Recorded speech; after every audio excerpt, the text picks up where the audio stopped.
purple pink खाने होइन नि त पास गर्ने हो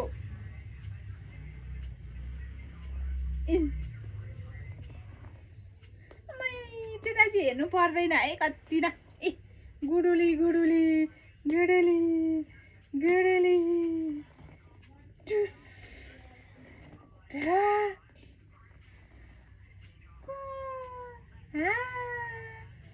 समायो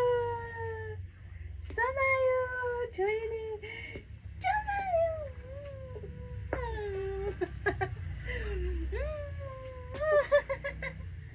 कुन समात्ने ल